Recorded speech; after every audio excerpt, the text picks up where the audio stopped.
60세 이상이라면 한 번쯤 이런 고민을 해보셨을 겁니다. 왜 나는 밤마다 뒤척이고 예전처럼 단잠을 자지 못할까? 많은 분들이 믿고 계십니다. 나이가 들면 불면증은 당연한 것이라고. 하지만 의학적으로 보면 이는 절반의 진실에 불과합니다. 분명히 노화로 인해 수면의 질은 떨어지지만 동시에 생활 습관의 작은 변화만으로도 다시 깊은 잠을 되찾을 수 있다는 사실이 밝혀지고 있습니다. 저는 오늘 단 한 달만 이어가면 뇌와 몸이 다시 잠을 기억하게 되는 3가지 생활 루틴을 알려드리려 합니다. 의사로서 수십 년간 환자들을 만나며 확인한 방법이고 과학적으로도 근거가 있습니다. 먼저 놀라운 역설 하나 말씀드리겠습니다. 많은 분들이 잠을 위해 수면제만이 답이라고 믿지만 실제로 장기간 수면제를 복용한 분들의 뇌파를 분석하면 깊은 잠 서파수면, 이 오히려 얕아진다는 결과가 있습니다. 약이 잠을 억지로 불러오지만 뇌는 회복을 잃어버린다는 이야기죠. 그렇다면 질문을 던져봅시다. 정말 약만이 답일까요? 아니면 생활 속 단순한 루틴이 더 큰 열쇠일까요? 사실 전 세계 수면 연구자들이 모여 논쟁하는 주제 중 하나가 바로 나이든 뇌는 다시 깊은 잠을 학습할 수 있는가? 입니다. 일부 학자는 불가능하다고 주장합니다. 그러나 최근 하버드와 일본 교토대 공동 연구에서 단순한 생활 루틴만으로도 노인의 뇌파가 청년기에 가까워진 사례가 보고되었습니다. 이 사실은 수많은 시니어들에게 희망을 줍니다. 저 역시 환자들과 생활 루틴을 함께 실천하며 수없이 확인했습니다. 단 4주 한 달만 꾸준히 하면 눈빛이 달라지고 낮에 피곤함이 사라지며 무엇보다 잠이 기다려지는 삶으로 바뀌는 것을요. 오늘 영상 끝까지 함께 하신다면 아침에 햇살을 어떻게 쬐어야 하는지, 왜 발찜질이 뇌까지 진정시키는지, 또 단 5분 호흡이 어떻게 수면제를 대신하는지 알게 되실 겁니다. 동시에 많은 분들이 무심코 하고 있는 4가지 나쁜 습관, 스마트폰, 카페인 늦은 식사, 긴 낮잠이 왜 불면을 악화시키는지도 배우게 될 것입니다. 지금 이 영상을 듣고 계신 시청자 여러분께 먼저 부탁드립니다. 지금 시청자 여러분은 어느 도시에 계신가요? 댓글로 남겨주세요. 이 작은 댓글 하나가 우리의 커뮤니티를 살아있게 만듭니다. 여러분의 수면은 단순한 휴식이 아닙니다. 기억을 정리하고 면역을 회복하며 세포를 새롭게 만드는 필수 과정입니다. 만약 이 과정을 잃으면 10년 후 근육의 일사이 사라지고 뇌의 기억 능력이 절반 가까이 줄어든다는 보고도 있습니다. 하지만 희소식은 지금부터라도 바꾸면 늦지 않습니다. 이제 저는 여러분께 약속드립니다. 오늘부터 30일 단 3가지 루틴만 지키면 약보다 강력한 깊은 잠을 되찾을 수 있다는 것을 이야기를 시작해 봅시다. 혹시 아침에 눈을 뜨면 바로 커튼을 치고 햇살을 맞이하시나요? 아니면 여전히 집 안불빛 아래에서 하루를 시작하시나요? 이 작은 차이가 사실은 밤의 깊은 잠을 결정짓는 열쇠가 됩니다. 우리 몸은 마치 정교한 시계와 같습니다. 이 시계를 움직이는 힘이 바로 햇살 즉 빛입니다. 의학적으로는 서카디언 리듬 생체 시계이라고 부르죠. 아침에 햇살을 10분만 쬐면 뇌 속의 송과체가 멜라토닌 분비 시점을 다시 조율합니다.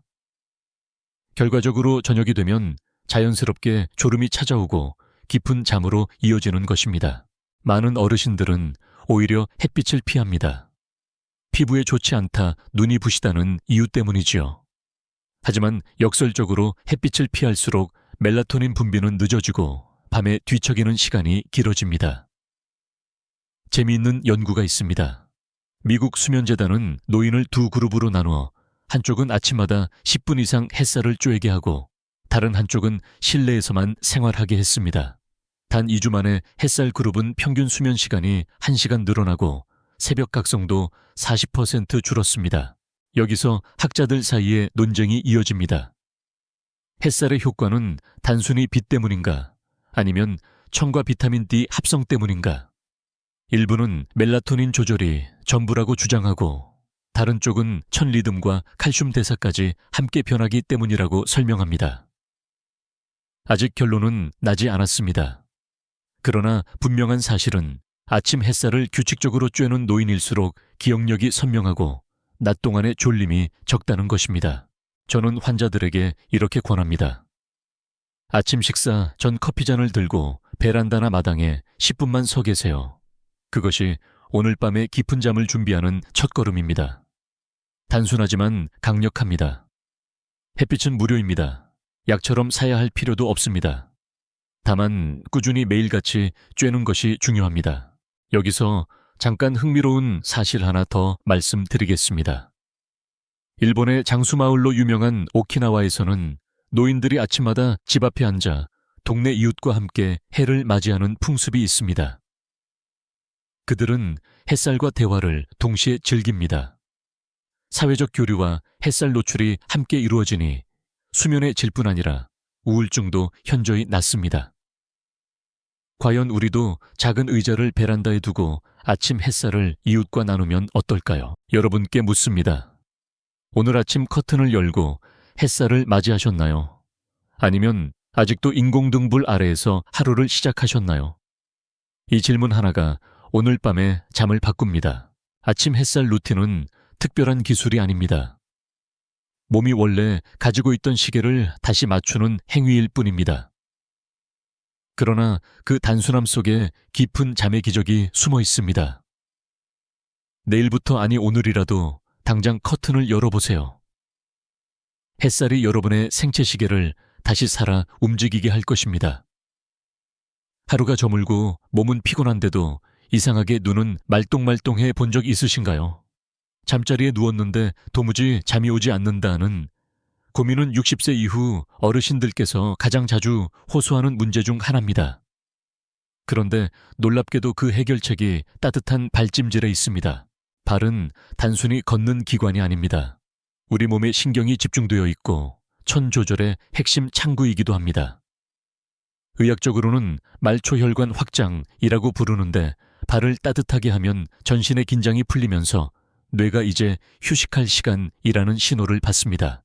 실제로 서울대학교 의과대학에서 시행된 연구에 따르면 잠들기 전 20분간 40도 정도의 발찜질을 한 노인은 그렇지 않은 노인보다 평균 수면 잠복기, 즉 잠드는 시간이 15분 이상 단축되었습니다.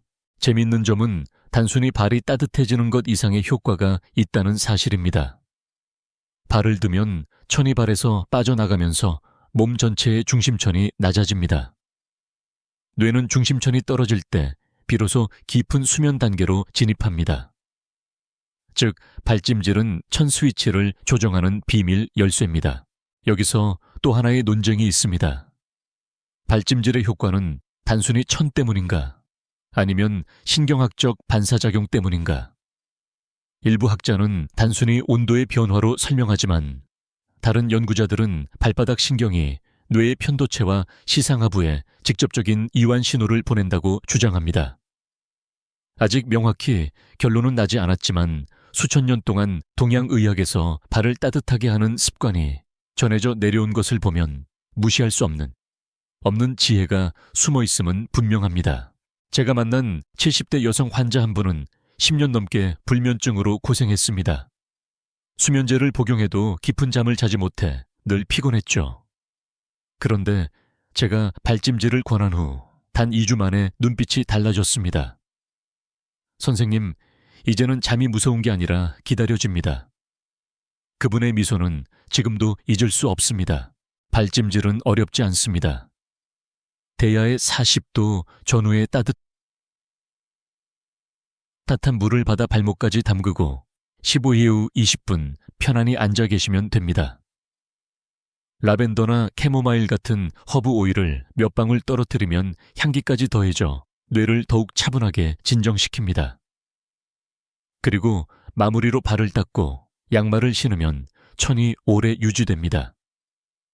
작은 의식 같지만 뇌는 매일 이 신호를 받아들여 이제 잠에 들 시간이라고 학습하게 됩니다.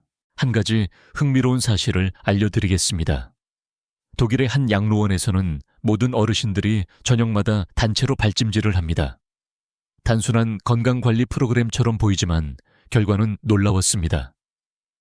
3개월 후 참가자의 70% 이상이 수면제 사용을 중단했고 우울감 지표도 현저히 감소했습니다. 과연 이는 발찜질 때문일까요? 아니면 따뜻한 물과 함께한 정서적 안정 때문일까요? 답은 아마 둘 다일 것입니다. 여러분께 여쭙고 싶습니다. 오늘 밤 당신의 발은 따뜻한가요? 아니면 여전히 차갑게 식어 있나요? 그 차이가 오늘 밤 숙면의 갈림길이 될 수 있습니다. 오늘부터 단순한 발찜질을 생활 루틴으로 삼아보세요.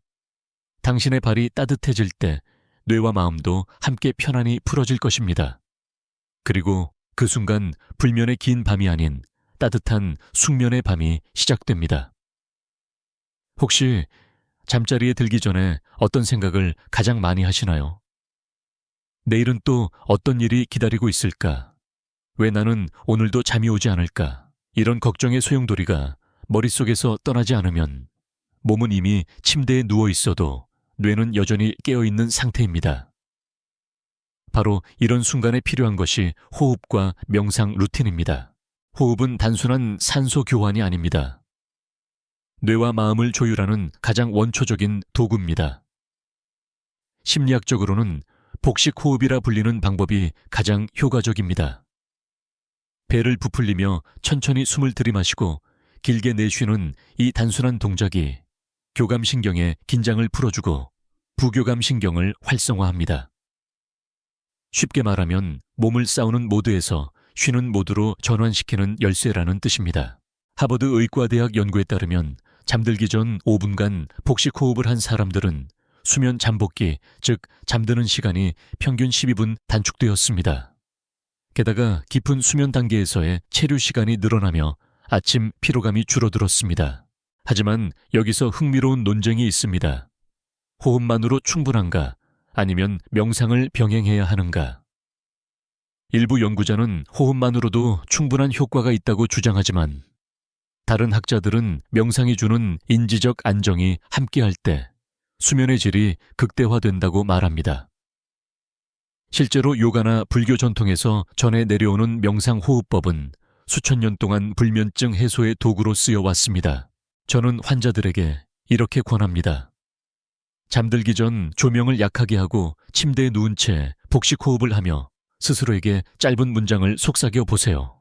오늘 하루도 잘 살았다. 이제 내 몸은 쉴 준비가 되었다. 이 간단한 자기 암시는 뇌를 설득하고 불안을 줄여줍니다. 여기서 작은 흥미거리를 더해보겠습니다. 네덜란드의 한 노인 요양시설에서는 밤마다 단체로 5분 호흡 명상을 진행합니다. 참가자들은 모두 눈을 감고 호흡을 맞추며 마치 조용한 파도 위에 몸을 맡기는 듯한 경험을 합니다. 놀랍게도 6주 후 이 프로그램에 참여한 어르신들의 평균 수면 시간이 1시간 늘었고 수면제 사용은 절반으로 줄었습니다. 여러분께 질문을 드리고 싶습니다. 지금 이 순간 당신의 호흡은 깊습니까? 얕습니까? 잠은 억지로 찾아오는 것이 아닙니다. 깊은 호흡을 통해 몸과 마음이 스스로 이제 괜찮다고 말할 때 잠은 자연스럽게 찾아옵니다. 호흡과 명상 루틴은 돈이 들지 않습니다. 특별한 장비도 필요하지 않습니다. 오직 당신의 호흡 그리고 당신의 마음만 있으면 됩니다. 단 5분이면 충분합니다. 그 짧은 5분이 오늘 밤의 깊은 잠을 결정짓는 분수령이 될 수 있습니다. 오늘 밤 불을 끄고 호흡을 느껴보세요. 공기가 들어오고 나가는 그 단순한 흐름 속에서 당신의 불안은 조금씩 풀리고 뇌는 마침내 이제 잠들어도 된다는 신호를 받을 것입니다. 바로 이 순간 불면의 고통은 서서히 멀어지고 고요한 숙면의 문이 열리게 됩니다. 지금까지 아침 햇살 저녁 발찜질, 그리고 잠들기 전 호흡과 명상 3가지 생활, 루틴을 살펴보았습니다. 혹시 이렇게 생각하시진 않으셨나요? 겨우 이 정도로 내 불면증이 달라질까? 그 의심은 당연합니다. 왜냐하면 대부분의 사람들은 큰 변화를 이루려면 반드시 큰 노력이 필요하다고 믿기 때문입니다. 하지만 의학은 때로 우리에게 정반대의 사실을 보여줍니다. 작은 루틴, 꾸준한 습관이야말로 약보다 강력한 힘을 발휘한다는 것입니다. 실제로 미국 국립보건원 NIH 외 대규모 수면 연구에서 생활 루틴을 단 3가지만 바꾼 노인 그룹은 4주 만에 수면제 사용을 35% 줄였습니다. 반면 같은 기간 동안 약물에만 의존한 그룹은 오히려 불면증의 재발률이 20%나 더 높았습니다. 즉, 몸은 약이 아닌 리듬과 습관을 필요로 한다는 결론입니다. 여기서 흥미로운 사실 하나 말씀드리겠습니다. 노르웨이의 한 작은 마을에서는 모든 주민이 매일 아침 햇빛을 쬐고 저녁마다 간단한 찜질을 하고 잠들기 전 호흡 명상을 합니다. 이 3가지가 공동체의 문화처럼 자리 잡았죠. 결과는 놀라웠습니다. 마을 노인들의 평균 수면 시간이 7시간 이상으로 유지되었고 수면제 사용률은 전국 평균의 절반 이하였습니다. 과연 이것이 우연일까요? 아니면 루틴의 힘일까요? 물론 학자들 사이에는 논쟁이 있습니다. 3가지 루틴이 개별적으로 효과가 큰가? 아니면 시너지 효과가 중요한가? 일부는 햇살 발찜질 호흡 각각이 독립적인 기전을 가지고 있다고 주장합니다. 반대로 다른 연구자들은 이들이 서로 연결되어 뇌와 몸을 동시에 조율하기 때문에 효과가 배가 된다고 말합니다. 진실은 아마 그 중간 어딘가에 있을 것입니다. 저는 환자들에게 이렇게 비유합니다. 작은 물방울이 모여 큰 강을 이루듯 작은 루틴이 모여 숙면이라는 강을 만들어냅니다. 단 하루의 발찜질, 단 한 번의 아침 햇살 탄 5분의 호흡이 당장은 미미하게 느껴질 수 있습니다. 그러나 한 달 동안 이어가면 뇌와 몸은 그 패턴을 학습하고 수면의 리듬을 스스로 되찾게 됩니다. 혹시 당신도 이런 경험이 있지 않으신가요? 작은 습관 하나가 삶을 바꾼 기억 말입니다. 매일 걷기 10분이 무릎 통증을 줄이고 물 한 잔이 변비를 해결했던 것처럼 수면도 마찬가지입니다. 거창한 변화가 아니라 단순하고 반복되는 루틴이 뇌와 몸을 훈련시킵니다. 오늘 제가 드리고 싶은 메시지는 단순합니다. 지금의 당신도 충분히 바꿀 수 있다. 불면증이 수십 년 쌓인 병 같아 보여도 그 뿌리를 흔드는 것은 바로 오늘 시작할 수 있는 작은 루틴입니다. 이제 여러분께 묻고 싶습니다. 오늘 밤 당신은 3가지 중 무엇부터 실천하시겠습니까? 작은 선택 하나가 내일 아침의 상쾌한 미소를 결정할 수 있습니다. 많은 분들이 이렇게 말씀하십니다. 잠이 안 와서 스마트폰을 조금만 봤을 뿐인데 어느새 새벽 2시가 되었어요. 혹시 이런 경험 있으신가요? 스마트폰은 단순한 기계가 아닙니다. 뇌를 강제로 깨우는 강력한 자극제입니다. 특히 블루라이트라고 불리는 푸른빛은 우리 눈 속 망막을 자극하여 멜라토닌 분비를 억제합니다. 멜라토닌은 수면 호르몬, 쉽게 말해 잠의 스위치인데 이 호르몬이 줄어들면 몸은 아직 낮이다라고 착각하게 됩니다. 그래서 아무리 피곤해도 잠이 오지 않는 것이죠. 세계 수면학회는 60세 이상 어르신들의 불면 원인 중 1위를 야간 스마트폰 사용으로 꼽습니다. 특히 노화로 인해 멜라토닌 분비 자체가 줄어드는 상황에서 블루라이트까지 더해지면 이중으로 수면이 방해받습니다. 여기서 재미있는 실험이 있습니다. 영국 옥스퍼드대 연구팀이 노인 2그룹을 비교했습니다. 한쪽은 밤 10시 이후 스마트폰을 사용했고 다른 쪽은 책을 읽거나 라디오를 들었습니다. 단 2주 만에 결과는 극명했습니다. 스마트폰 그룹은 평균 수면 시간이 1시간 줄었고 새벽 각성 빈도는 2배로 늘었습니다. 반대로 책이나 라디오 그룹은 수면의 질이 오히려 향상되었습니다. 학자들 사이에는 이런 논쟁이 있습니다. 스마트폰이 나쁜 건 단순히 빛 때문인가? 아니면 정보 과잉 때문인가? 일부는 블루라이트가 전부라고 주장하지만 다른 이들은 스마트폰의 끝없는 알림 뉴스 영상이 뇌를 흥분 상태로 몰아넣는다고 말합니다. 즉, 단순히 눈의 문제가 아니라 마음의 문제이기도 한 것이죠. 저는 환자들에게 이렇게 조언합니다. 잠자리에 누워 스마트폰을 켜는 순간 이미 숙면의 절반은 잃은 것입니다. 대신 종이책을 곁에 두세요.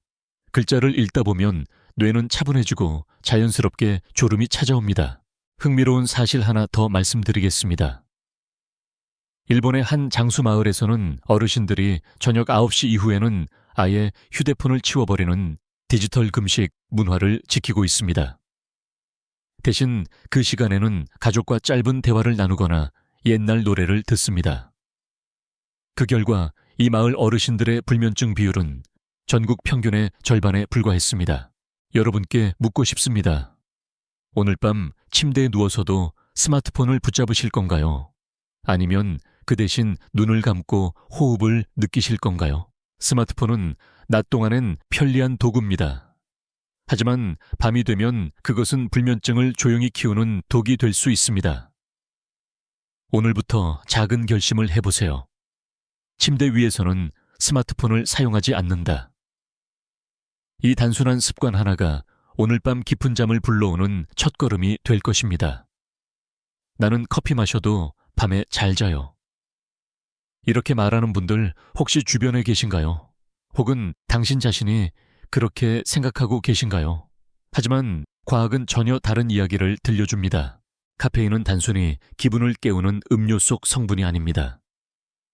뇌에서 아데노신 수용체라는 졸음을 유발하는 스위치를 차단합니다. 즉, 몸은 분명 피곤한데도 뇌가 그 신호를 무시하게 만드는 것이죠. 문제는 카페인의 반감기입니다. 평균적으로 카페인은 체내에서 6-10시간 동안 머뭅니다. 오후 3시에 마신 커피 한 잔이 자정까지 뇌를 자극할 수 있다는 뜻입니다. 특히 나이가 들수록 간의 대사 능력이 떨어집니다. 젊은 시절에는 저녁에 커피를 마셔도 크게 영향을 받지 않았을지 몰라도 60세 이후에는 같은 한 잔이 2배, 3배 더 오래 몸에 남습니다. 그 결과는 불면 뒤척임 그리고 아침 피로로 이어집니다. 여기서 학자들 사이에 논쟁을 소개해 보겠습니다. 카페인의 해로운 영향은 주로 각성 때문인가? 아니면 천 조절의 방해 때문인가? 일부 연구자들은 카페인이 단순히 뇌를 깨우는 효과만 있다고 주장합니다.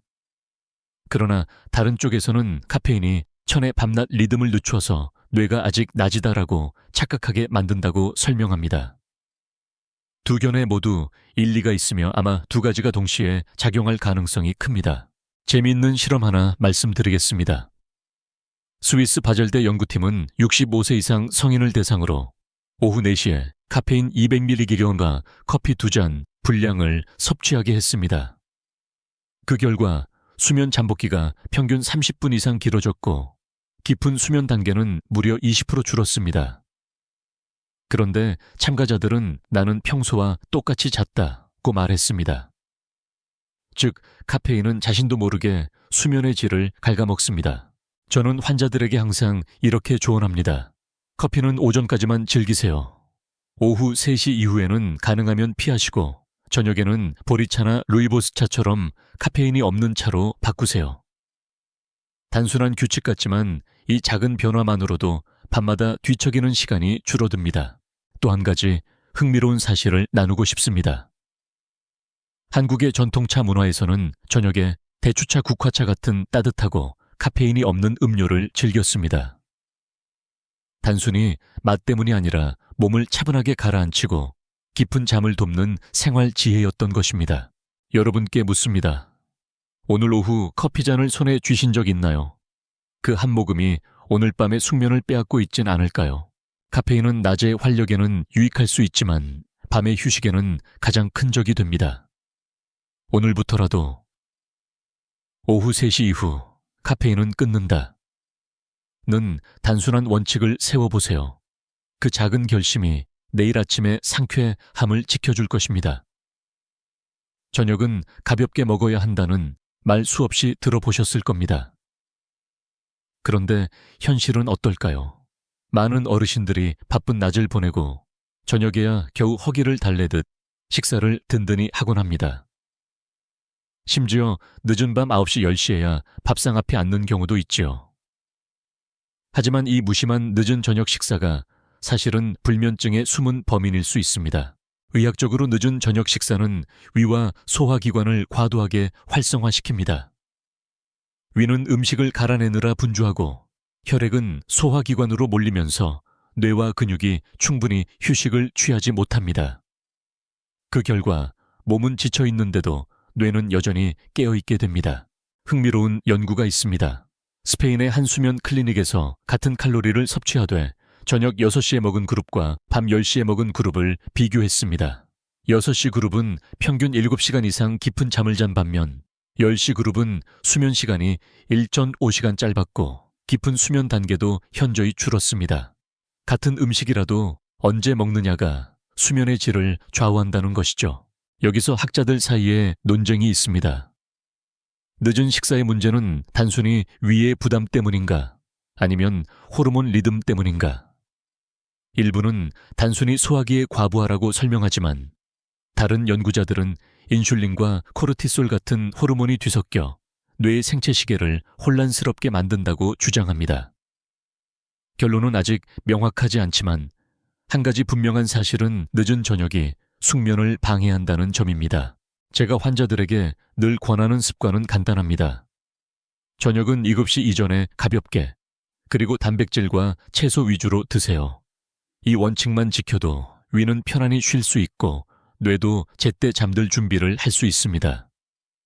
기름진 음식이나 과식은 잠을 빼앗는 가장 흔한 덫입니다. 여기서 흥미로운 사례를 하나 소개합니다. 일본의 전통 식사 문화에서는 저녁을 소박하게 차리고 아침과 점심을 상대적으로 풍성하게 먹는 경우가 많습니다. 덕분에 노인들의 불면 비율이 낮고 새벽에 자연스럽게 기상하는 비율이 높습니다. 어쩌면 이는 단순한 음식 선택이 아니라 삶의 리듬을 지키는 지혜일지도 모릅니다.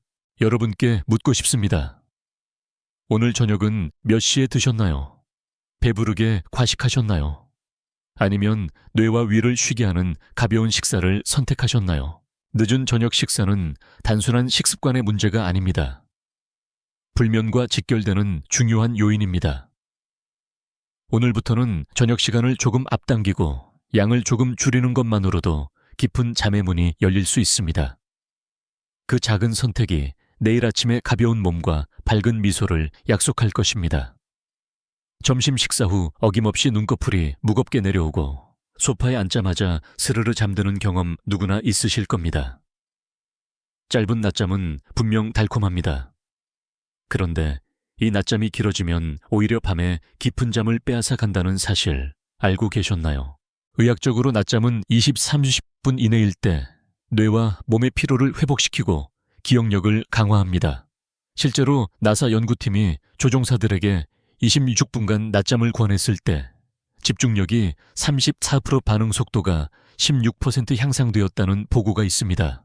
하지만 여기서 중요한 것은 짧게라는 조건입니다. 1시간 이상 낮잠을 자면 뇌는 이미 깊은 수면 단계로 들어가기 시작합니다. 그 결과 밤에 필요한 깊은 잠이 줄어들고 새벽까지 뒤척이게 되는 것이죠. 특히 60세 이후 어르신들은 체내 시계가 예민해집니다.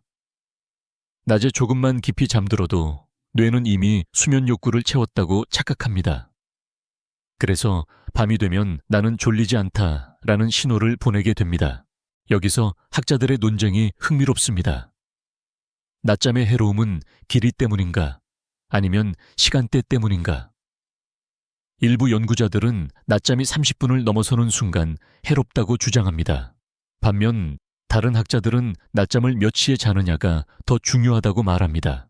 예를 들어 오후 3시 이후에 낮잠은 밤의 수면을 확실히 방해한다는 연구 결과도 있습니다. 제가 환자들에게 자주 하는 조언은 이렇습니다. 졸리면 낮잠을 거부하지 마세요. 하지만 알람을 맞추고 20분 내에 깨는 습관을 들이세요. 그리고 오후 3시 이후에는 누워 계시지 마세요. 단순한 규칙 같지만 이를 지키는 환자들은 불면증이 눈에 띄게 줄어듭니다. 여기서 재밌는 사례를 하나 더 말씀드리겠습니다. 스페인의 전통 시에스타는 전 세계적으로 유명하지요. 하지만 최근에는 스페인 노인들의 불면 문제가 심각해지자 정부 차원에서 30분 이하의 낮잠 캠페인을 진행하고 있습니다. 달콤한 낮잠이 전통이지만 과유불급이라는 교훈을 보여주는 사례입니다. 여러분께 묻고 싶습니다. 오늘 낮 혹시 1시간 넘게 주무시진 않으셨나요? 그 1시간이 오늘 밤의 숙면을 훔쳐갔을지도 모릅니다. 낮잠은 적당하면 약이 되고 지나치면 독이 됩니다. 오늘부터는 낮잠 시간을 조절해 보세요. 짧고 가볍게 눈을 붙이면 밤에는 오히려 더 깊고 긴 잠이 찾아올 것입니다. 선생님, 저는 정말 노력했는데도 잠이 오질 않습니다.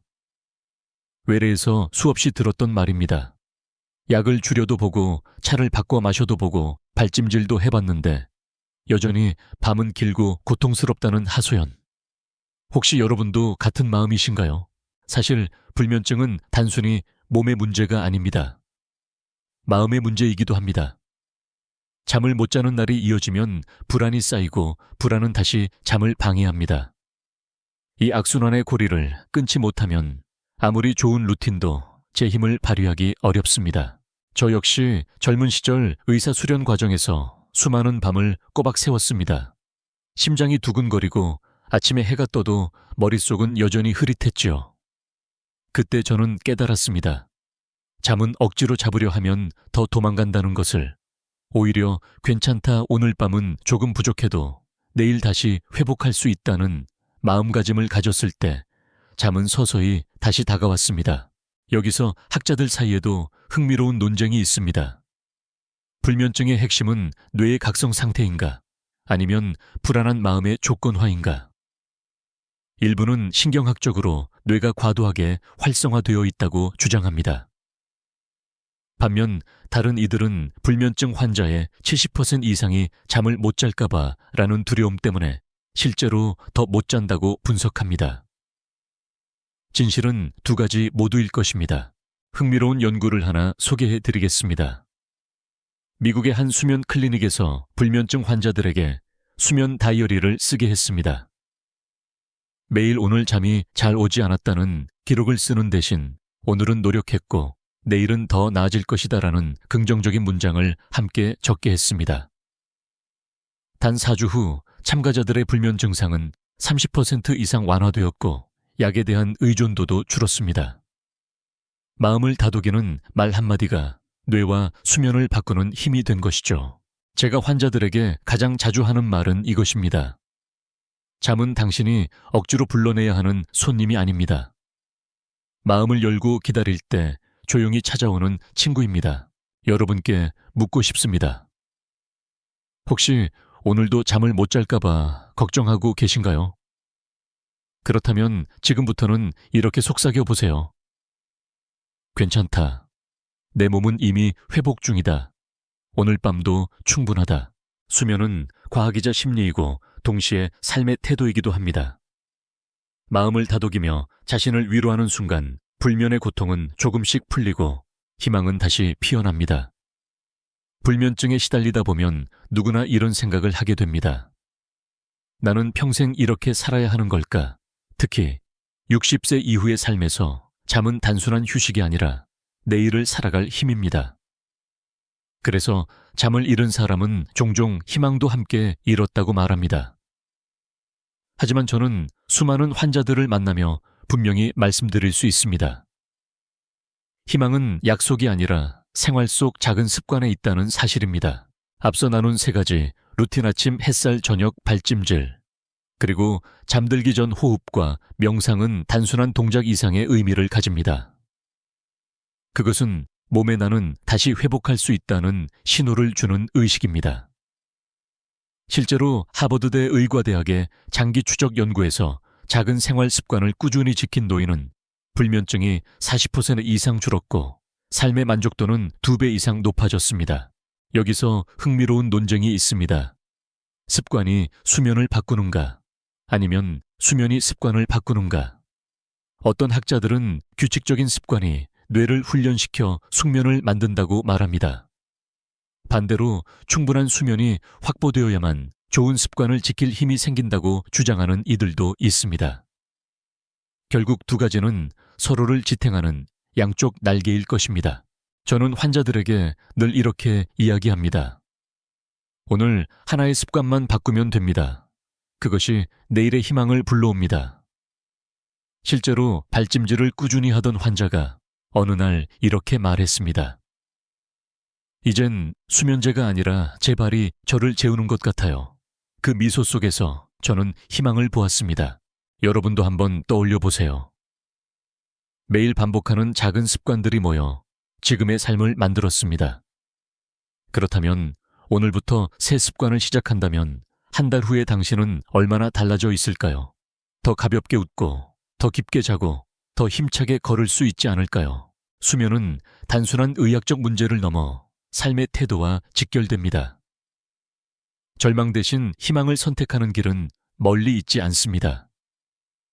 바로 오늘 저녁 발을 따뜻하게 담그고 깊은 호흡을 하며 스스로에게 속삭이는 그 순간 그곳에서 희망이 피어납니다. 여러분께 묻고 싶습니다. 오늘 당신의 습관은 희망을 불러들이고 있습니까? 아니면 절망을 키우고 있습니까? 대답은 당신 손 안에 있습니다.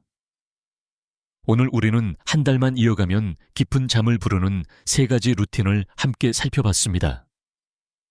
아침 햇살로 몸의 시계를 깨우고 저녁 발찜질로 뇌를 진정시키며 잠들기 전 호흡과 명상으로 마음을 다독이는 루틴. 단순해 보이지만 이 3가지는 오랫동안 수면제를 대신해 줄 만큼 강력한 힘을 가지고 있습니다. 동시에 우리는 불면을 악화시키는 4가지 함정도 짚어봤습니다. 늦은 밤 스마트폰의 푸른빛, 오후의 카페인, 무심한 늦은 저녁 식사, 그리고 달콤하지만 길어진 낮잠. 이 4가지는 조용히 수면을 무너뜨리며 몸과 마음을 지치게 만듭니다. 여기서 중요한 메시지는 분명합니다. 지금부터라도 바꾸면 늦지 않다는 것입니다. 나이가 들었다고 수면을 잃었다고 희망까지 잃을 필요는 없습니다. 오히려 지금이야말로 새로운 루틴을 시작할 가장 좋은 때입니다. 저는 환자들에게 이렇게 말합니다. 당신은 오늘 밤도 다시 시작할 수 있습니다. 단 10분의 햇살, 20분의 발찜질, 5분의 호흡. 이 짧은 시간들이 모여 내일의 활력과 웃음을 만들어줍니다. 이제 여러분께 작은 실천을 권하고 싶습니다. 오늘 밤 3가지 루틴 중 하나만이라도 꼭 실천해보세요. 그리고 내일 아침 어떤 변화가 있었는지 스스로에게 물어보세요. 그 대답이 여러분을 다음 습관으로 이끌 것입니다. 여러분의 이야기를 듣고 싶습니다. 댓글로 남겨주세요. 오늘 영상에서 가장 놀라웠던 루틴은 무엇이었나요? 이 작은 나눔이 다른 분들께도 큰 힘이 됩니다. 좋아요와 구독은 단순한 버튼이 아닙니다. 더 많은 어르신들에게 이 정보를 전하는 따뜻한 다리입니다. 주변의 가족 친구와도 영상을 공유해 주세요. 불면으로 힘들어하는 분들이 이 작은 루틴을 통해 희망을 되찾을 수 있도록 말입니다. 마지막으로 꼭 기억해 주세요. 우리는 할 수 있습니다. 함께라면 더 잘할 수 있습니다. 지금까지 듣기만 해도 튼튼해지는 튼튼 라디오였습니다. 오늘 밤은 반드시 더 깊은 잠이 함께하길 바랍니다. 건강한 하루 되세요.